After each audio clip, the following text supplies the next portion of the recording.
Hi guys!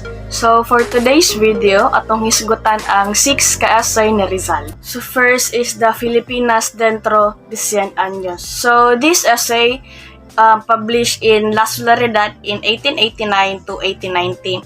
Kani nga essay naga-contain og exposition ni Rizal regarding sa different causes of the sufferings nga Filipinos had endured for several years. So also, nagahisgot po siya about social issues including human rights abuse, deprivation of freedom, and the lack of portrayal of Spanish Parliament during colonization.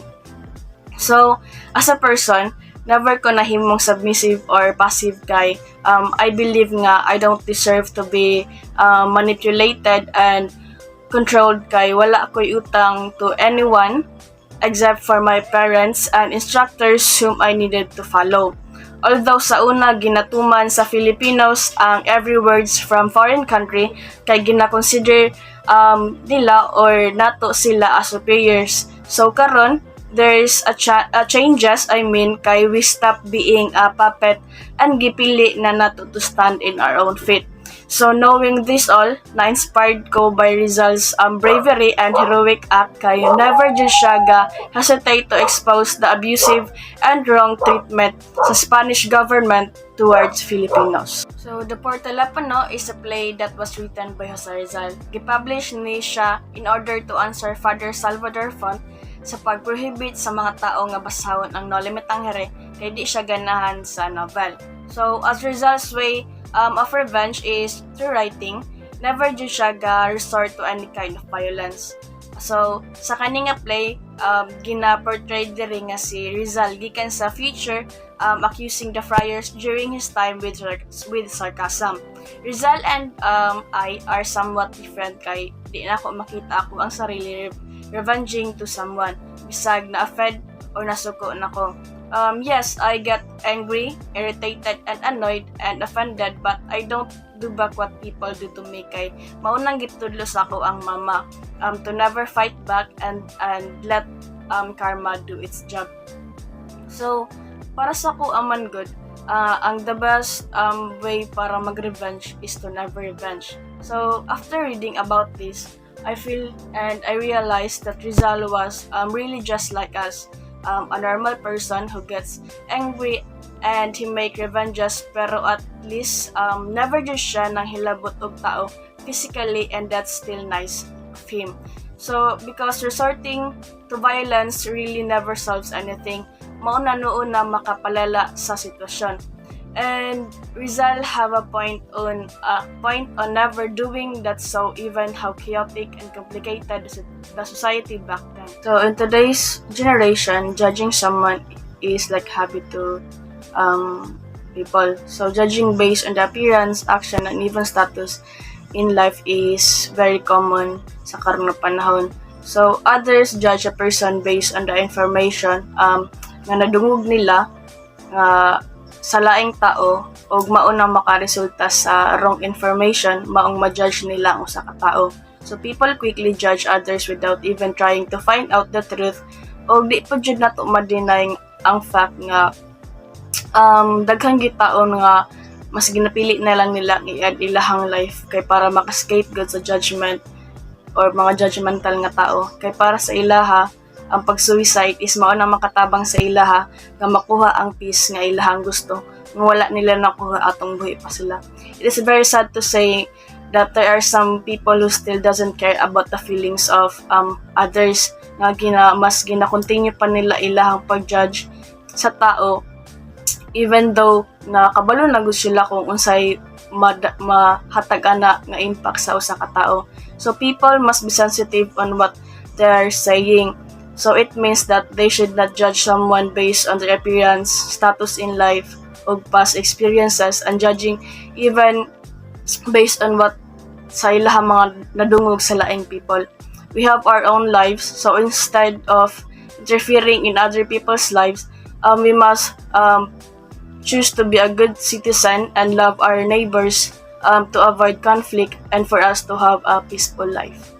In the essay of Rizal, the sobre la indolensya, it was stated there that Rizal recognized the indolence happening among the Filipinos. However, it cannot ascribe to the circumstances and restraint of the country, and instead, the effect of the circumstances are the ones that confront the country. So everything he wrote before about indolence doesn't undergo a deep investigation, but was only either denied or declared. So Rizal said, pointing and knowing the causes of indolence are just unnecessary before thinking about healing it. Rizal also said na mas mulala ang pain nga na-feel sa society if dili jud ta makakita og solusyon nga kinahanglan nato sa pag-solve ani nga problema.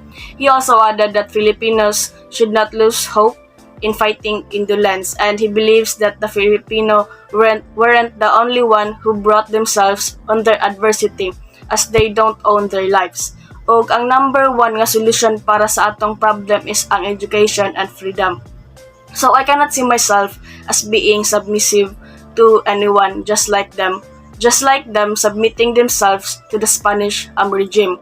Yes, I follow the laws and rules of our country, pero dili mo abot sa point nga mosunod gihapon ko bisag kabalo na ko nga ginaapi ko or ginatrato as animal.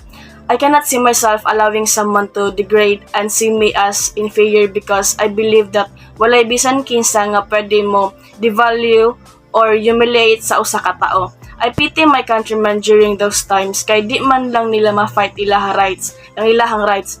They're not even the one who lead their lives. They suffered a lot and experienced unpleasant treatment sa Spanish government. Nolimitang Here talks about the corruption of the friars, their inhuman treatment of the Filipinos, and the way they used the Catholic Church to gain more power.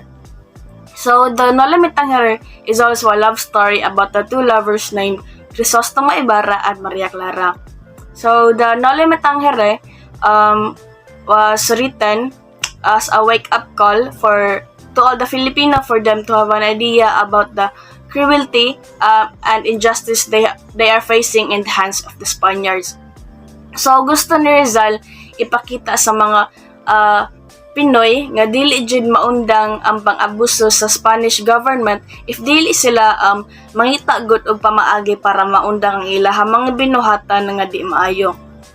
So, for Rizal, education is one of the most important key for them to scapegoat sa oppressors, mo ni mga Spaniards. So, in his novel, Spaniards took advantage of the ignorance of the Filipino, and that's why they are easy to manipulate. So bisag kabalo na gud ang mga Pinoy nga ginaapi sila sa mga friars kay mura ra gihapon wala sa ilaha kay para sa ilaha sala manggod pud nila kay tungod Pinoy sila maong ginaana sila sa mga Spanish. So in his novel, Rizal wants to show that having education will help them know their rights and to avoid ignorance, because education will be their only weapon against the greedy and abusive Spanish. So, ginapakita pod ni Rizal nga dapat ipaglaban jud sa mga Filipino ilahang rights and independence. The novel of Rizal is not only about the love story of the two people, but it also talk about the love of a person to his country and family. So, as a student and a Filipino, I can say nga ang giingon ni Rizal about education is tama gyud. Kay ako pod mismo nagatuo nga ang education kay isa sa pinaka the best nga weapon para ma-change nato ang world. So, having knowledge and understanding about the things around you and knowing your rights will really help you to achieve your goals and dreams in life, and you will not be easily manipulated by others. El Filibusterismo, or the Regime of the Great, is the second novel that Rizal wrote, which was dedicated to the Philippines mainly for the three martyrs, Gomez, Burgos, and Zamora. Mauni sila ang tulo ka pare nga giaresto ug gipatay sa mga Spanish kay tungod sa ilang pag-against sa gobyerno. So, this novel was the continuation of his first novel, The Nolimitang Here. But although Nolimitang Here tackles about romance and love, the El Filibusterismo tackles about politics and societal issues in concern to the government in our country. So tungod ani nga novel, nakabalo taon sa kakruwel ug injustice ang mga Spaniards sa una. So after reading this outstanding novel, I can conclude that words also can be a great weapon, not just blade. It can lead to lethal death, but the cut it caused will slowly destroy the opposition. So I see myself in Rizal's heroic action in writing this novel and the bold actions of the Filipinos, as I also have the bravery and courage that both Rizal and the Filipino community had. I always fight for what I think is right, and I never let someone slip. So to what they have done, especially when it's major mistreatment, I never back out in every fight I have in my life, as giving up isn't present in my vocabulary. I am very amazed by the tenacity that Jose Rizal and the Filipinos have shown. So it's inspired me to be strong enough to stand for what I believe in more and eagerly fight for what's just and not act for my own gain because it's not right.